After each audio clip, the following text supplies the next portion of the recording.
Welcome back, all.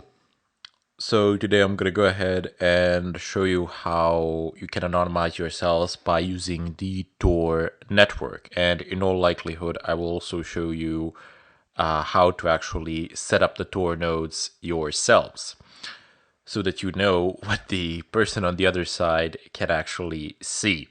But it's not quite as simple with the Tor as it is with proxies. First of all, because you are never going through a single hop in the Tor network like you are doing so with a proxy. Well, with a proxy, you can choose whether you wish a single hop or whether you wish multiple hops to occur or whatever. But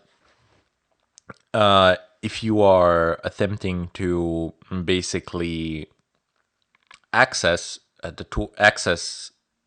internet through Tor, some website, I don't know, let's say YouTube, you will go to an entry node, to entry guard, and then you will go through the middle somewhere, and then you will go through the exit node. So at bare minimum, you will always go through 3 nodes, which each node will be able to only decrypt a portion of the traffic, with the exit node decrypting the last portion and actually going somewhere.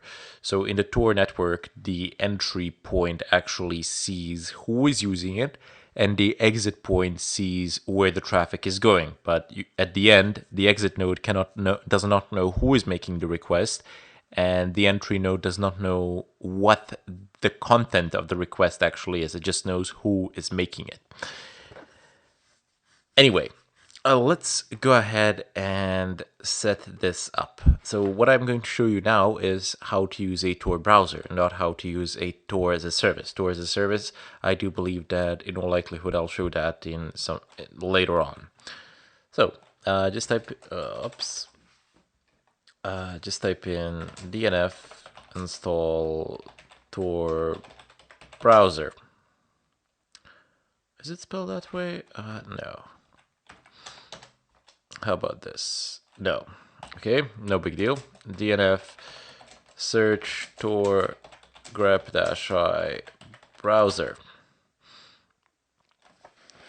And it's Tor browser launcher, okay. Let's just go ahead and copy that. DNF install.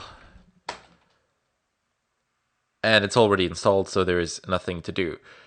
Now, a keynote here. Do not run the Tor browser as root. In fact, you shouldn't run any browser as root. That's universally a stupid thing to do.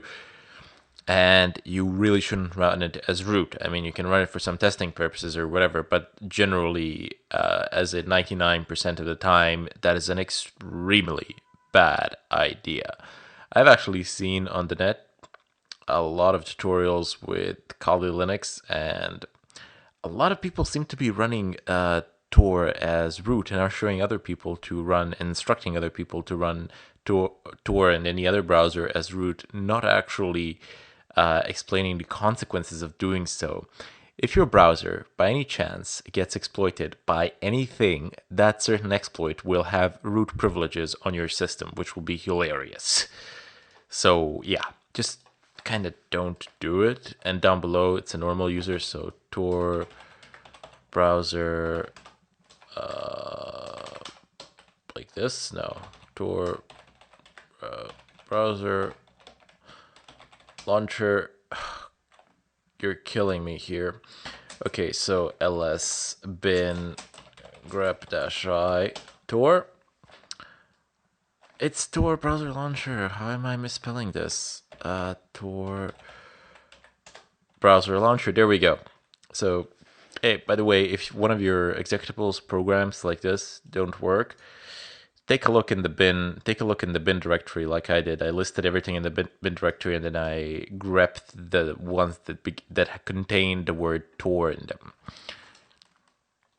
Okay, let's go ahead and launch the Tor browser.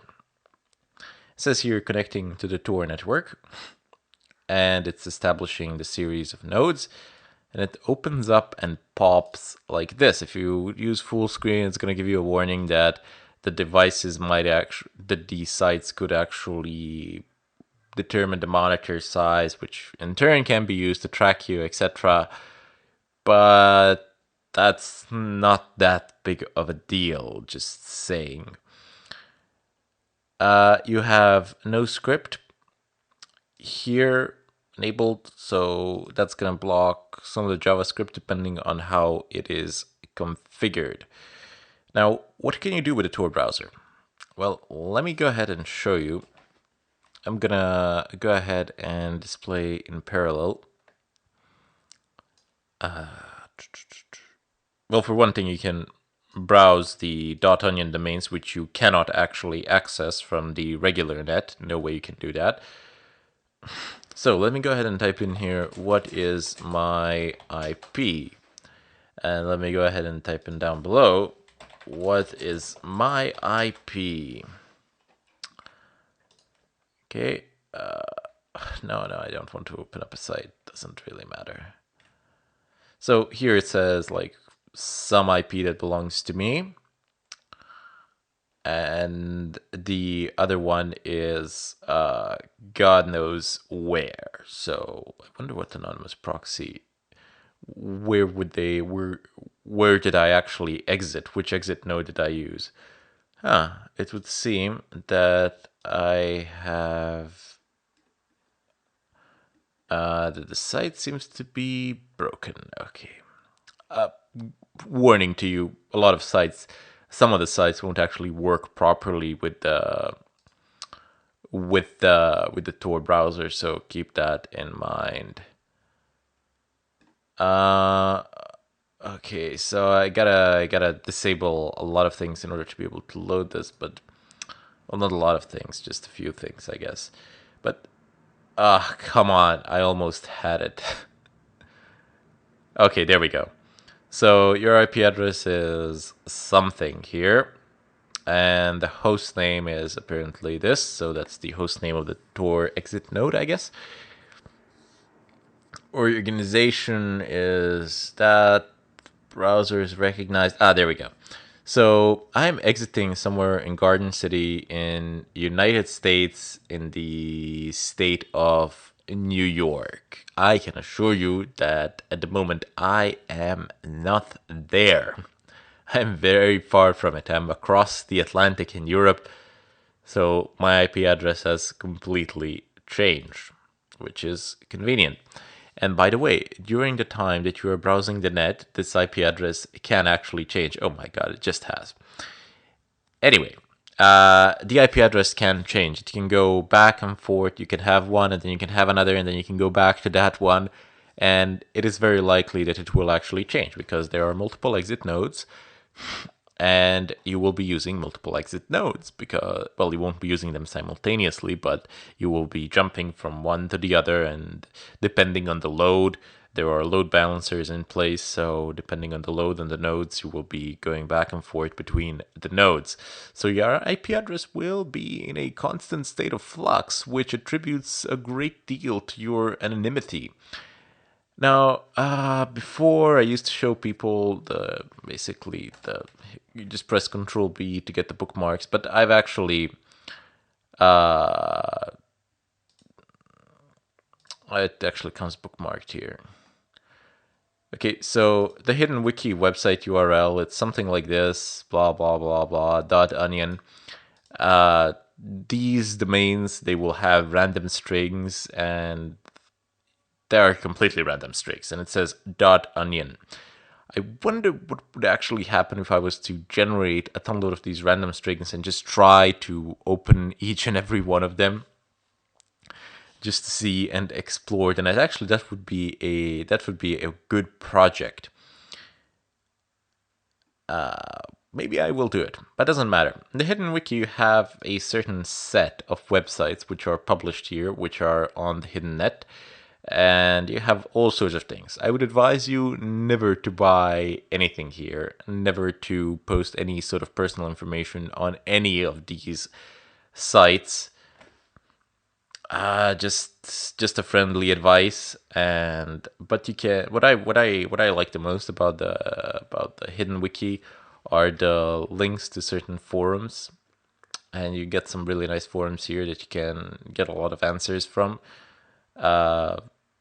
Technical things, that some of them which are not published on the net or on the regular net, or some of the answers which you won't actually get on the regular net because people won't tell you, etc. You also have a lot of bad things like the drug market and stuff like that, but that's completely irrelevant and besides the point. Anyway, I advise you never to actually run your credit card here. Definitely don't use your credit card here, for God's sakes. That's such a bad idea. And I would advise you not to actually register any sort of personal information. But I generally use Tor to actually, to when you want to be hidden or when you want to bypass certain regulations of the country, you would be able to use it and then go out onto the net, but also visit the .onion domains, which you cannot access on a regular basis. But it all comes down to trust, whether you trust the people running the Tor nodes. Anyway, I'm going to go ahead and bid you farewell here and hope to see you in the follow-up or the next tutorial, whatever that might be.